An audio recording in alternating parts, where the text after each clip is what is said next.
we are not the weaker sex. We are just as strong, if not stronger, in certain things. I'm going to tell you what, you take on a CrossFit woman and see if she can't beat the shit out of you. Mm-hmm. We are equal. We can do whatever we want to do. We do not let anybody, man or woman, tell you you're not worthy and you can't do something just because of your gender.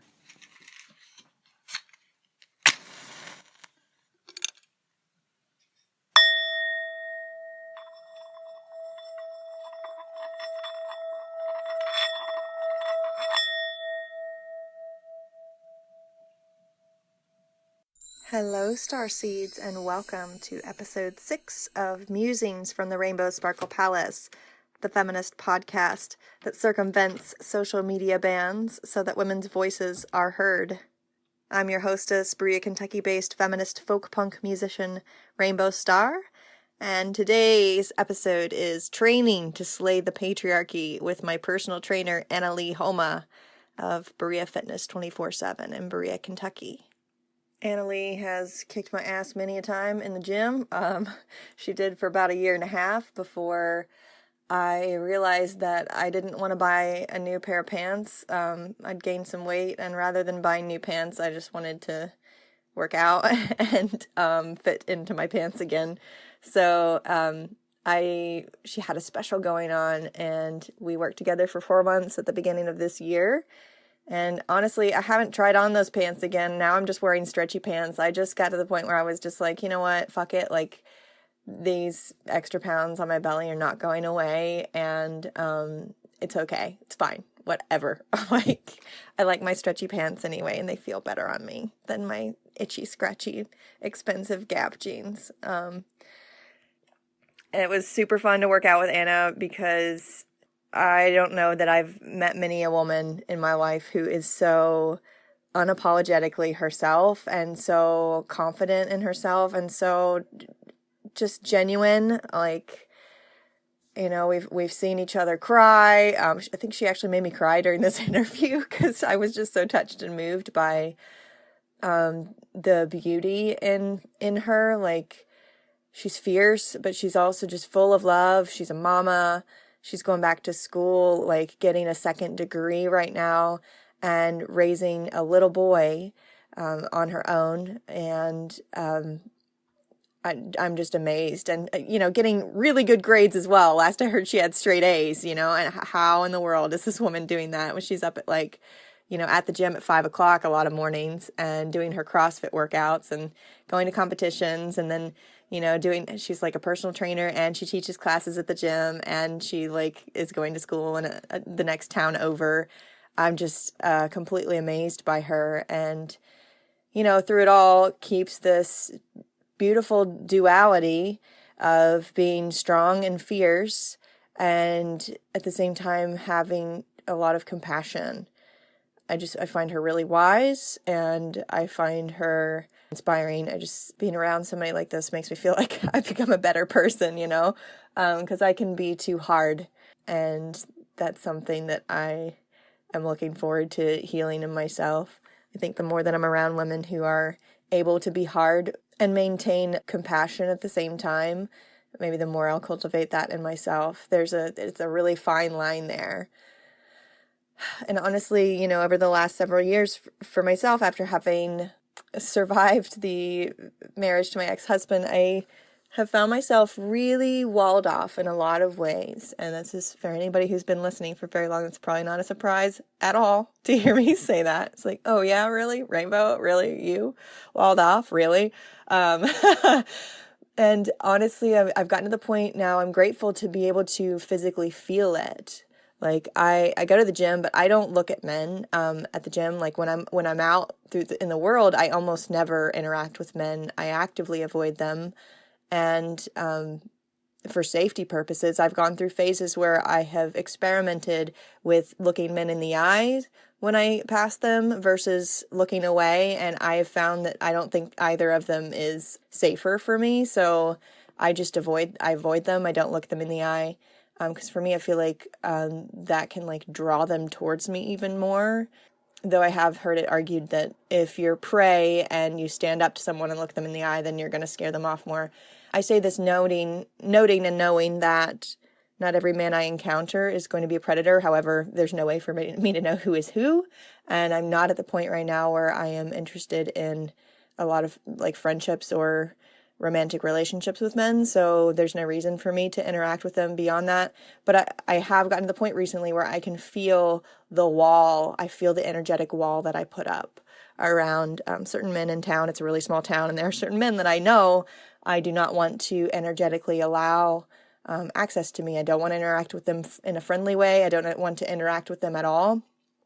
I don't want them to think that I have any kind of openness for space for them. Just men who have, proven to be disregarding of my boundaries and disregarding of a woman's sovereignty. That's something I have no respect for and don't want anything to do with. But I've noticed that I can also do it with men that I don't know for sure if they're that way or not. And it's something that I would really love, whether I know that this is a person I want zero access to me or not.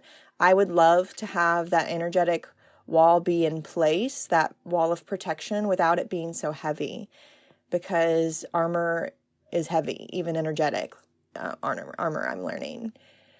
And I don't have a whole ton of energy to put out towards that. That's part of the reason why I've been avoiding men entirely. I don't have extra energy. I, for the last few years, have been putting my energy toward healing my relationship with my creative inner self and working towards, I was working on illustrating and writing a children's book when I started writing music again after 13 years not doing so. And so that's what I'm working towards, my creative dreams. That's a lot of energy, and I just don't have a lot of energy to spare fighting battles that maybe I don't need to fight. Maybe there's a way to be protected without getting exhausted, I guess is what I'm trying to say. In other news, we talk about feminism a lot in this episode, and on that note, I wanted to share a story with you with permission of my friend who's a musician in California, and we connected this week on the phone. It was really nice to talk with her. Yeah, people still talk on the phone these days in 2019, almost 2020. It's so funny. We got together and we're like, let's talk about what we've been doing in our music life. And we just talked about feminism the whole time and ranted about the injustice of the systems that are currently in place. So she shared with me that her father, who is white, recently was trying to get sober and he'd gotten a DUI.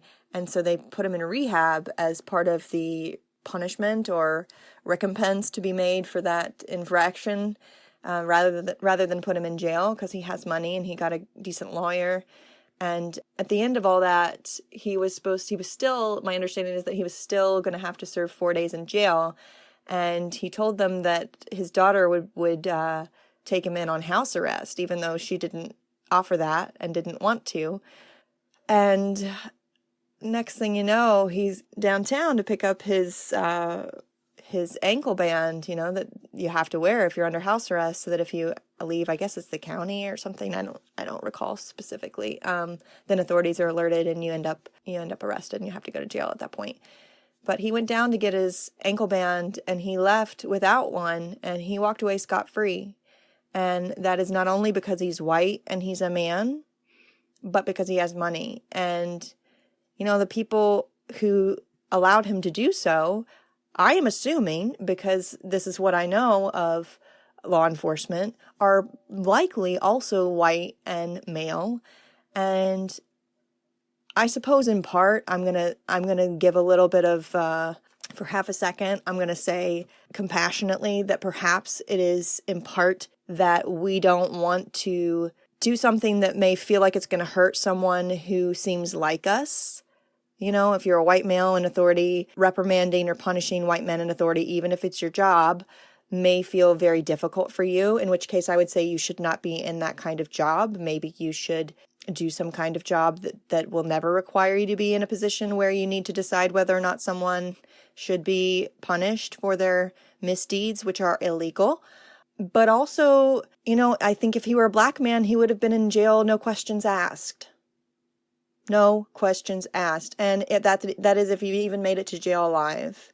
And God, this also brought up for me the fact that I was listening to NPR the same day, and I'm hoping that it was the tail end of this special on police brutality that I caught, but it sounded like the journalist who was questioning a head of police, he was questioning them about the practices involved in the aftermath surrounding murder by police, and specifically of black men.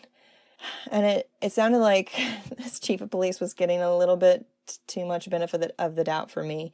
And there was a clip played where someone was talking about how he knew a police officer who once had to kill someone in the line of duty, and decades later would still cry when he would tell the story.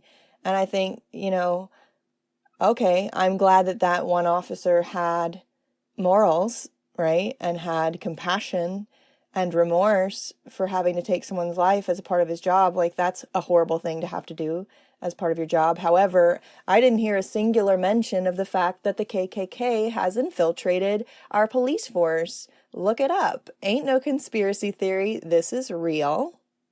And in so many cases, so blatantly, obviously unjustified. When we compare instances of white men who commit mass shootings and are taken into custody unharmed, and then we also see black men unarmed, murdered in broad daylight for zero apparent reason, and this happens over and over and over. I'm not just cherry picking here. There's a serious problem. So therefore, the fact to me that one police officer was upset for years and struggling with the fact that he had to kill one man in the line of duty, it's irrelevant to everything else I just told you.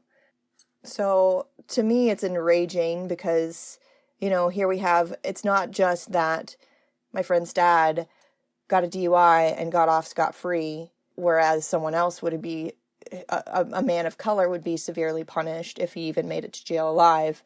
It's not just that it's unfair. It is that by her father being released, he is endangering other men, women, and children by continuing to be allowed to get in his car and drive drunk and maybe kill someone. I mean, it's likely.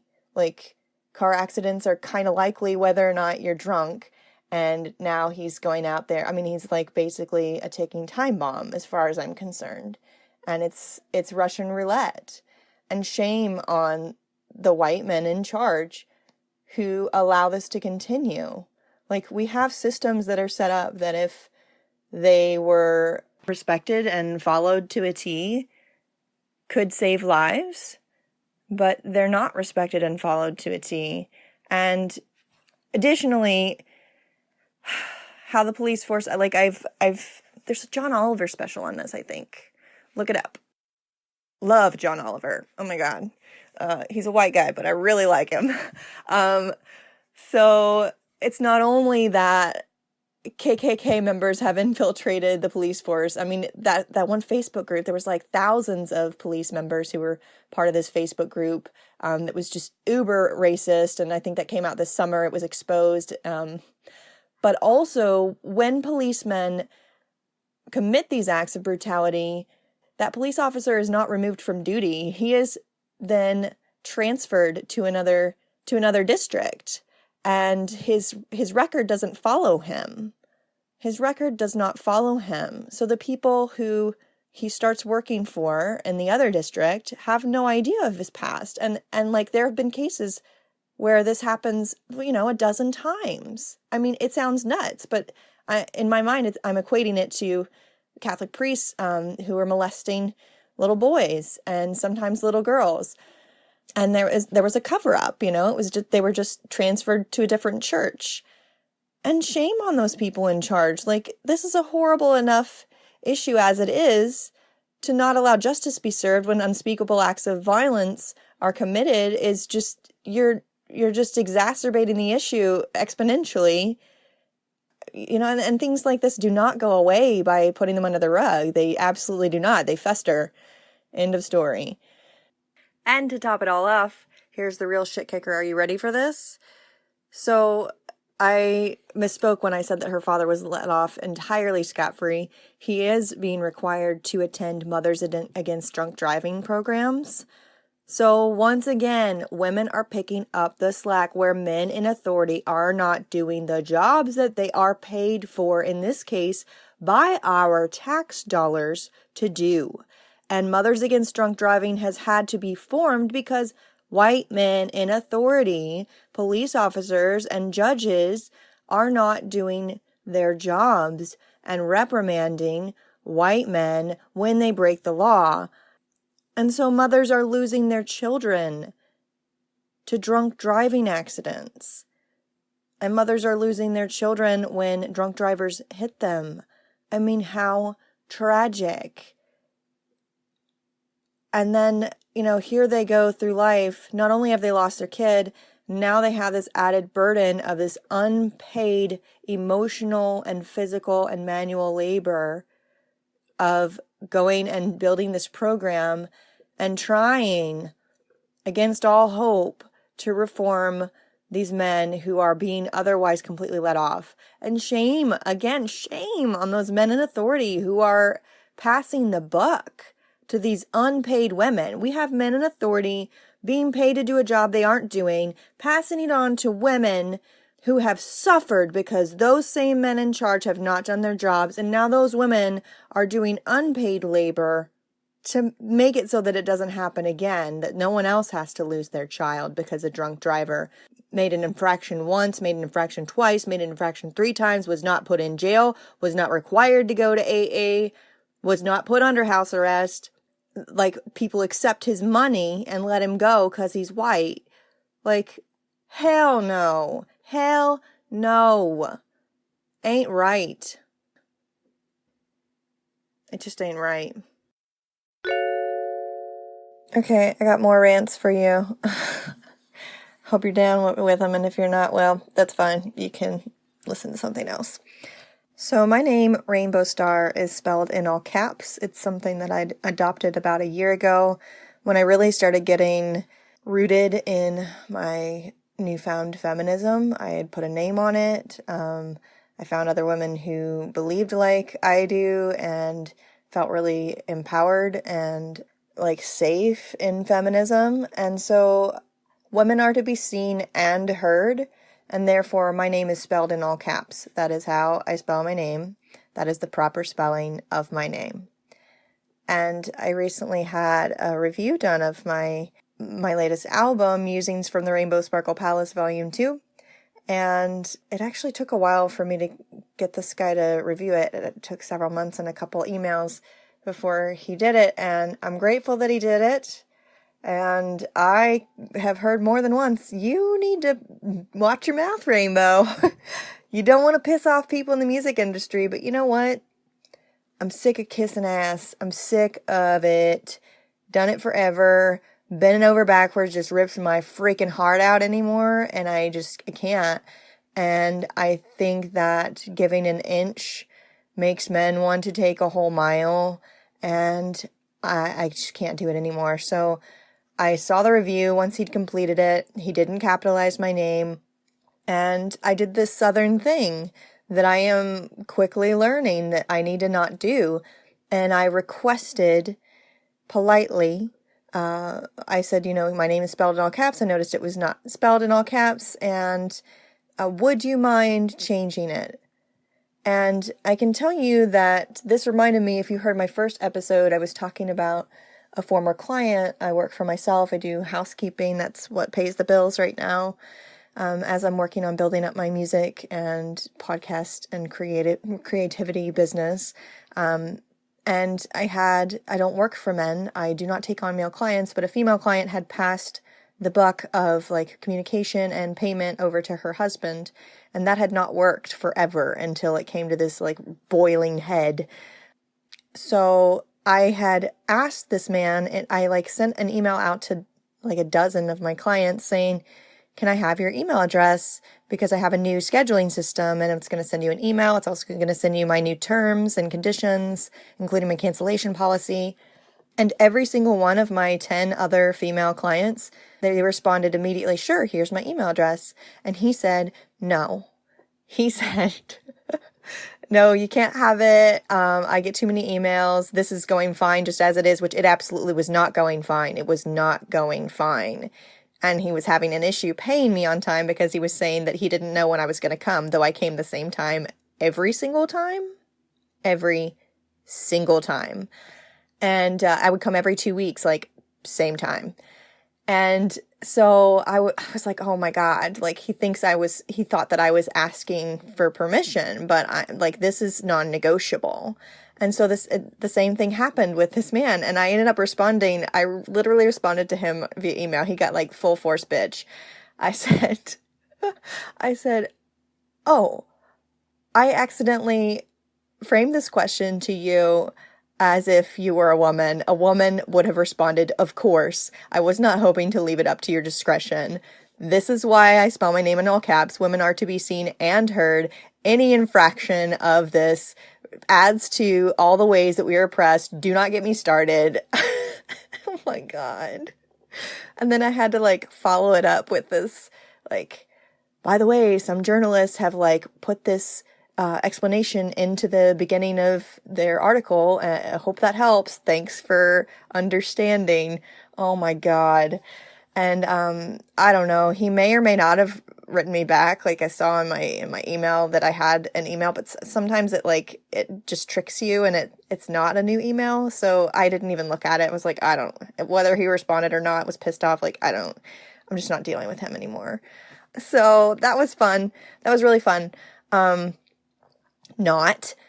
And I just think it's really interesting to know that men and women treat these things differently. And I also really absolutely have to say that the same man, the male client I was speaking about earlier, who would respond to my polite requests with no when they weren't actually requests, but they were demands that were framed politely. They were non-negotiable. When I gave him a demand that was not politely framed, I was just super professional about it. Sent him a text and said, your payment is currently late. Please remit it as soon as possible. That's what my text said. And he responded this huge string of texts in which he said that my tone was inappropriate. I need not take that tone of voice with him. Really? First of all, this is through text. You have no idea what my tone is. Second of all, when I tell you things politely, you do not listen to me. So damned if I do, damned if I don't. I don't give a fuck that you're a teacher at some college, that you're like some college professor who thinks that you're woke because you I don't know why he thinks he's woke. I guess because he's liberal. But I'm sick of it. Like, I have no space for that anymore. And so I actually, after that issue, I dropped him as my client. Was like, this is not working. Here's your key. Have a good life. So, God, my whole body, I feel it in my whole body because for me, there can be zero tolerance. There can be zero tolerance for oppression and disregard of women, because our disregard and our oppression and the disrespect of women, I firmly believe, is the reason why women are not in places of power able to do what we're good at, which I believe is unite people and make sure that everyone's taken care of. And what I have seen is historically through time, when there are matriarchies, there are times of peace, there are times of creativity, there are times of beautiful artworks being created, and we're wonderful leaders. And any bit of repression or disrespect against a woman is a danger to our planet, to our environment that is now suffering under the authority of men, and the murder of women and the murder of children and the murder of other men, because we don't live in a society where the feminine values are uplifted. And the only thing where it's such a huge imbalance. And, toxic masculinity doesn't mean that all things that are masculine are toxic. It's just this extreme state that we're currently in, where domination and anger and violence are seen an overall way as the only way. And that's how we've gotten to this state today, where people are starving and dying, and our oceans are dying, and people are fighting, and we have a lot of wars going on, and we have genocide in the Congo, and we have what's going on with the Uyghurs in China right now, and horrific. Like, I'm so sick of men being in charge. I think that they need to pass the baton. I love what RBG said. How many women will be enough women? And she, like, in charge, and she said all of them, when all the women are leaders, when all the leaders are women, that will be enough. Because all the leaders have been men for long enough, and look where it's gotten us. So, that's my soapbox for the day on racism and misogyny. You're welcome. And without further ado, my interview with my personal trainer of Berea Fitness 24/7, Leigh Homa. Sounds not very good. Same, all the time. Oh, God, that just come out of my mouth. So I'm here with Leigh Homa, my badass personal trainer, who's also a mama and just started going back to school to be a legit graduated personal trainer. Yeah, don't know what I was thinking, but yeah. Yeah, so how did you get here? Oh, geez, that's a 40 years worth of how did I get here. Here in the gym was just taking classes, and Veronica was like, hey, I think you'd be a really good trainer, so I'm going to open a gym, and I want you to train for me. So I got certified and fell in love. And you're here in a woman-owned gym, which I know, is unusual, right? And awesome. It is very unusual that it is a fully woman-owned gym, majority women trainers. We have male trainers as well, but the majority, the faces of the gym are primarily female trainers who are all badass. I might add. And that's why I come here. Right. I like to tell people there's hardly any men. Right. They mostly stay in the one room. Yeah. They stay in the weight room. Yeah. For the most part, or out in CrossFit. Although, honestly, CrossFit is fairly female-dominated as well. I love that. I love that phrase, female-dominated. I know, right? Ha. It won't be long. Well, many other things will be female-dominated as well. Here's hoping. Hey, women. Yeah. So, you've been in Appalachia your whole life? Mm-hmm. I've been here my whole life.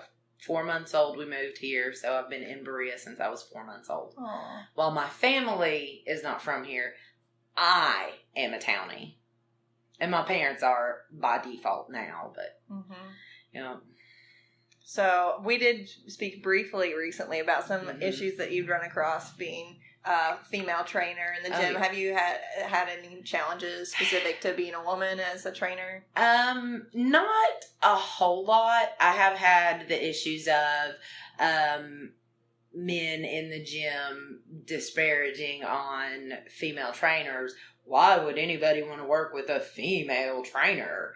And, gee, I don't know. Why would they? Because you're boss. Right? Because we're badass bitch bosses up in here. And, I mean, we all take what we do very seriously. We're not just like, oh, I'm going to teach this and teach other people. Like, we all are very knowledgeable in what we do. We all work on our certifications. We work on our continuing education. There's a lot of us in school. There's a lot of us that have taken multiple certifications over, many years. Yeah, I'm always super impressed with the vastness of your knowledge, and it's crazy. There's a whole lot just trapped up in here. I mean, that's 40 years worth of stuff in my brain that sometimes it actually comes out intelligibly.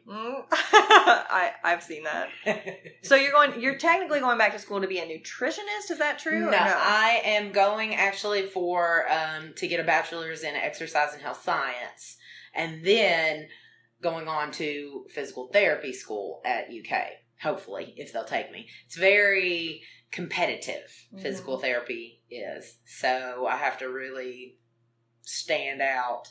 And I feel like, though, my 7 years so far working here in the gym, plus my extensive knee and shoulder repairs that I've had physical therapy in as well, kind of gives me a little bit of an edge, possibly over other people trying to get into the program.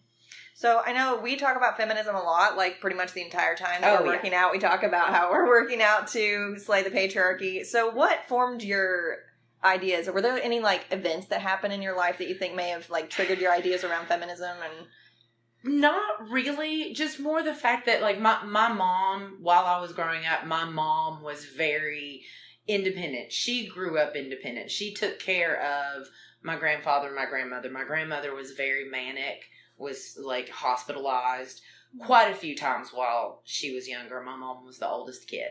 So with my grandmother being in and out of psychiatric hospitals, my grandfather was a coal miner. And at one point he was struck by a bucket by one of the carts and was in a full body cast.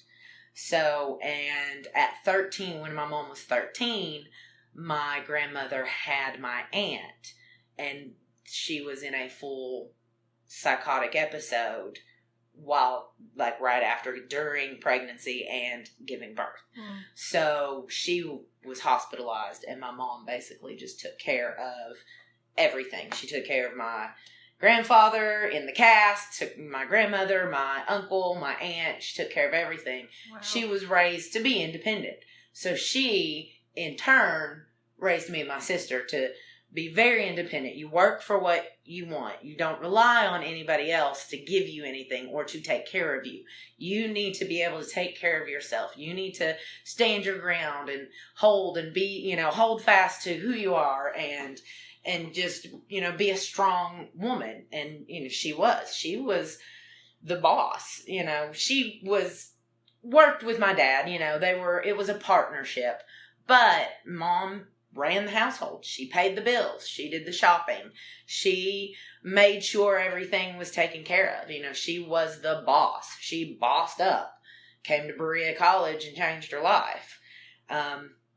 So having that role model, growing up, I was raised, you don't take shit from anybody, don't let somebody tell you you're not worth anything or you're not worthy of doing this or you can't do this because you're a woman. She's like, hell no, you can do whatever you've put your mind to, despite what anybody tells you. So that, like I said, I'm sure there's been little microaggressions that I've had throughout the years.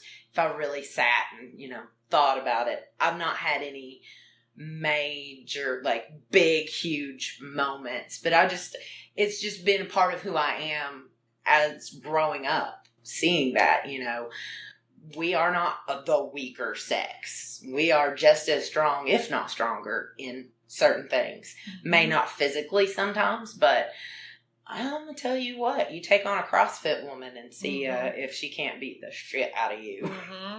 So, it's just been a very, it's been instilled in me my whole life. We are equal. We can do whatever we want to do. We do not let anybody, man or woman, tell you you're not worthy and you can't do something just because of your gender. I love that. Gender be damned. I love it. That's awesome. So you're amazing me. So you're here and you're working like part-time as a personal trainer and you're also a single mom and you're going to school full-time. So how do you deal like when challenges and stuff come up and it like gets too much? Like what gets you through hard times? My dad a lot. Really? My dad helps me so much. If I need anything, if my son needs anything, if I need help getting him from school, if I need help him taking him to gymnastics or just taking care of him so I can have 5 minutes, to myself. Dad'll take him outside, take him, to the playground, take him to the pool and allow me that bit of time just to de-stress and just kind of take, breathe and have a moment that I can collect all of my thoughts and everything that's been going on. And friends, just having a good set of friends. I don't have family here, so it's me and my dad here in town. My mom's an hour away, my sister's 4.5 hours away, and that's it. No aunts, no uncles, no cousins, nothing. So I really rely on my dad and my friends to just help me, like, kind of de-stress when I need to. And tell me that it's okay, that you're not crazy for going back to school, that it is a good thing. 40 years old is not too old to learn new things. Though sometimes, like, again, I'm questioning that 3 weeks into the semester, but no, it's difficult. It's difficult balancing and juggling everything, especially in a world where it doesn't matter what you do, you're a bad mom. You work, you go to school, you're a bad mom. You stay home and you don't do anything, you're a bad mom. If you have people watch your kids for you, you put your kids in daycare, you're a bad mom. If it doesn't matter. Society right now is basically like, you can't do anything. Can't do it right. There's no right way to do it. And I mean, it's true. There's no right way to do anything because it's specific to every person. Everybody raises their child differently and parents differently and deals with issues differently. And there's no right or wrong way. There's probably a few wrong ways, but We've talked a little bit about how you're trying to raise your son a little bit differently, like to provide a little bit less of a misogynistic world for him. Can you talk about some of the ways that you're trying to raise a good boy? Just trying to instill in him everything that a lot of men do not have right now, that were not instilled in them when they were younger. Just respect for people in general, but respect for women. Women brought you into this world. Without a woman, you wouldn't be in this world to begin with. So, just having a respect of everybody and respecting boundaries. Definitely respect the boundaries. If someone tells you no, you cannot touch them, you cannot hug them, you cannot high five them, you cannot fist bump them, they don't want you touching them, don't touch them. At 7 years old, it's a work in progress. He's still, he understands it, but he also, when he wants a hug, he wants to hug somebody. Like, he is still not fully thinking of the other person, like, and how they might feel about it yet. So that's one big thing we're working on right now. Because his friend Maya, she does not like hugs. She is very, very, very particular about who she will let touch her. So we're working with that, like, hey, she doesn't want a hug, don't hug her. Okay.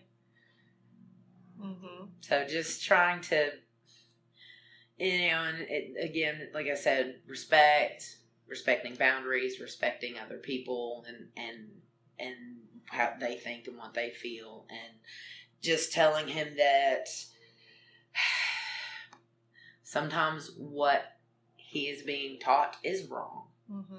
And that to question if something doesn't feel right or something doesn't sound right that somebody's telling you, question it. Ask the questions. Think about it. Does that sound right to you? If it doesn't, then it's probably not right. For example, like that pink is only for girls. I know we talked about that. Yeah. And he has heard that his whole life. He loved the color pink. He has loved pink his whole life. And it's very difficult to find boys' clothes in pink, and the whole boys and girls' clothes and stuff, that this whole genderizing of things that don't need to be gendered. I could go on a rant for days for that one. Days and days and days. But yeah, I try to teach him that toys are not gendered. Colors are not gendered. You can play, and he'll tell people. He's had other kids say to him, oh, that's a girl's toy. And he'll straight up say, like, no, it's not, because I'm playing with it. Like, I want to play with it. I'm going to play with it. I don't care if you think it's a girl's toy. Toys aren't gendered. I love it. We don't gender toys. We don't gender clothes. We don't gender colors. We don't gender weights. We don't gender anything that doesn't need to be gendered. And really, that's pretty much everything. Nothing in this world needs to be gendered and put into a box, because the world is so full of gray. So many shades of gray. It's not black and white. There are no perfect boxes, and you can't put anybody in a perfect box. So to me, genders are anyway. You like it, you play with it. You like the color, you wear it. Who cares? You can lift that weight, lift that weight. Yeah, love it. I know that you have some awesome like female musician influences. Like you introduced me to Lizzo, who I'm like obsessed with, and now she's amazing. And what really drew me to you and your classes that we were always listening to like really strong female singers, like mostly pop songs, but it's awesome to like hear all these women, and like there's a lot of women coming out with songs now that are just super empowering. So other than Lizzo, who do you love to listen to? There's a woman out of South Africa that I've been listening to, Gigi Lemaine. She is really good. Check her out. Okay. Gigi Lemaine. Dance Hall Crashers I've loved since I was in high school. Very, very strong, powerful too. It's a duo, female leads. It's a punk ska band. Cool. Let me check out my playlists here. The Donnas are another really good. Like they're a poppy, punky female. Just high energy, funny. Great lyrics, great real fast. It's great for spin class, definitely. Eve, I love some Eve. I do have a lot of Nicki Minaj on my playlist. And MIA. She's really, really good. She's real powerful. Kellis, definitely Missy Elliott. Who has helped with Lizzo. Yes. Demi Lovato. Oh, yeah. Bless her heart. I know, right? Yeah. Pink. Of course, Pink. Yes! Pink is so... I went to see her in concert twice. Her very first tour that she did with NSYNC. Whoa. Amazing. Oh my God. And I've loved her since. Just her whole, the strength, the fuck you to everybody. She's doing her own thing. She'll do it her way. She didn't care what you think, that she's doing it because it's what she loves. And she doesn't care what you think about her, what you think about what she looks like, what her hair looks like, what her body looks like. She give a big old middle finger to everybody. Love it. Yeah. Lauryn Hill. Chanel West Coast is actually another female rapper that I listen to. And of course, Beyonce and Shakira and who's on my girl power playlist? Carmen. She's really good. So yeah, just a lot of badass bitches. A lot of badass bitches. I have a lot of badass bitches in my musical repertoire. So what's your vision for the future? Like, in general, like, where do you see humanity headed, and what are you trying to do to make that make it chill? I think at this point in time, it could really go anyway. I mean, the whole country is really divided right now. And I don't really know what we can do to mend that. There's so much anger coming from people, justified in some instances, unjustified in others. And how do you get rid of the unjustified anger, keep the justified anger, but use that in a positive way to make change? And I think a lot of the millennials, I have hope for the younger generation. There's so many younger kids that are taking action. They're looking at our leadership and seeing how terrible and just ineffective and inefficient our leadership is right now, and they're taking it back. They're going to the voting booths. They're going to the political rallies. They're holding their protests, they're making their voices heard.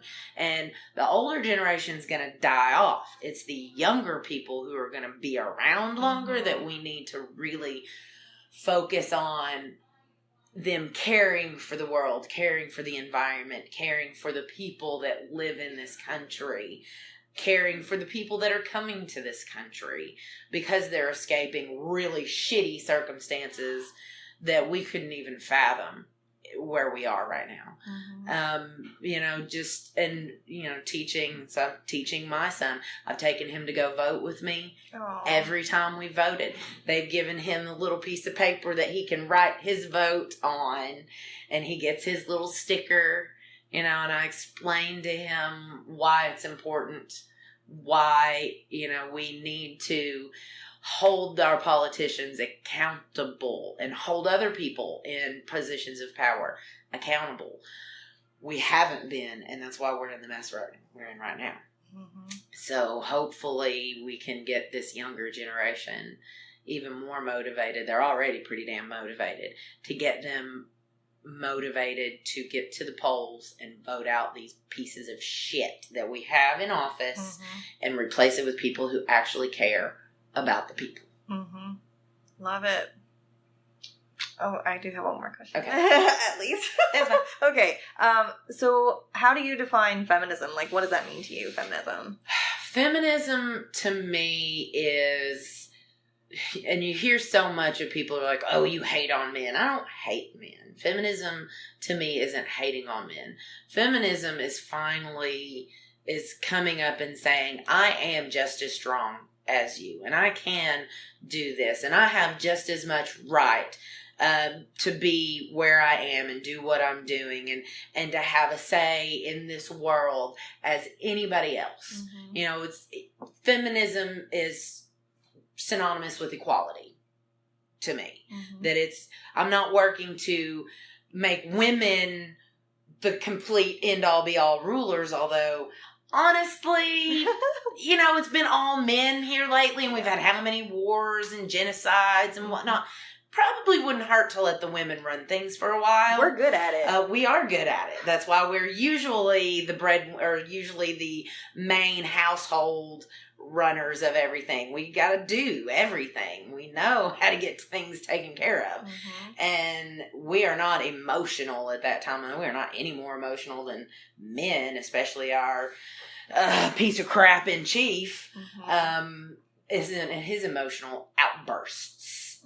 But, I think feminism is just, to me, it's being strong in who I am and what I do, and, just being equal, being, the same with everybody else, and that, not, my gender doesn't hold me down.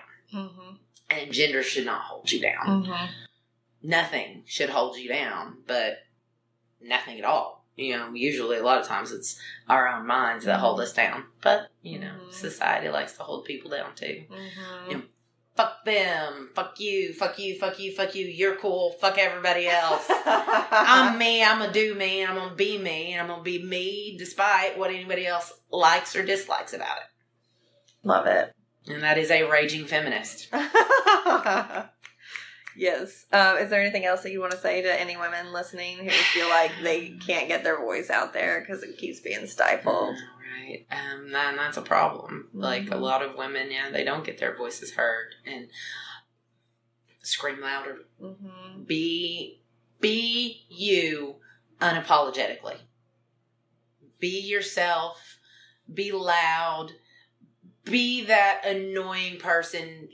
Be that loud and boisterous. Be your timid and shy self. Doesn't matter. Be you. Again, be you unapologetically.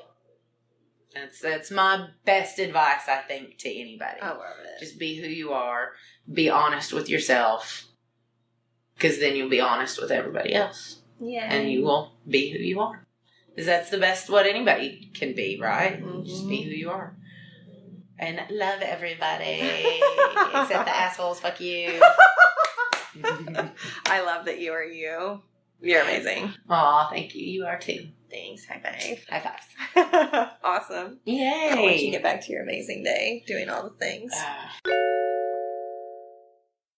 That was such an awesome interview with Leigh Homa, my personal trainer from Berea Fitness 24/7 in Berea, Kentucky. In light of that interview, I'll propose to you the feminist Pro tip of the week: don't take no for an answer. There have been many areas in my life where I've come up against one closed door after another. And specifically what's coming to mind is when persecuting a man who had raped me. And the police said there was nothing they could do. And campus said there's nothing we can do. And the attorneys said there's nothing we can do. And I kept going. And at one point brought in a bit of magic. And next thing I know, justice was served. So there's nothing that you can't do as a woman. There's a lot of things that are really, really, really made a lot more difficult than they should be. But you're not alone. And reach out to your sisters. Reach out to me. I'm here, and in my tiny house in the Appalachian foothills, I am ready to cheerlead and share resources. And there is a plethora of amazing women that have been on this podcast that are also ready and willing with brilliant minds to help bring those minds together and help you do whatever the hell it is that you want to do. So I mean that sincerely, and reach out to your sisters. If it's not us, sisters in your community, and don't give up. Just hang in there. Don't take no for an answer. And in light of this episode on personal training and being strong, fierce badasses in the gym and outside of the gym, the question of the week I pose to you is, do you know how strong you are? I know these are things that fluctuate daily and throughout the day, but somewhere deep inside us, I think we know. And so in this moment, I want to ask you if you can find that for yourself, how strong you are. Truly deep down, do you know? You can write to me, info@rainbowstarmusic, and let me know your answers. And let me know if you're okay with me sharing them on the air. I love to hear from you. This has been episode number 6 of Musings from the Rainbow Sparkle Palace with Rainbow Star. There's always Easter eggs and juicy goodness in the show notes at rainbowstarmusic.com/podcast. You can listen to the podcast on any of your favorite platforms, including Spotify and YouTube. Just search Musings from the Rainbow Sparkle Palace. You can find us on Insta @Palace Podcast. This episode was written, edited, and produced by me, Rainbow Star, and the background music is also written by me. New episodes release every Wednesday, so keep coming back. You're welcome to subscribe, rate, review, and share, and let others know that feminist voices are well worth hearing. Stay fierce, stay sparkly.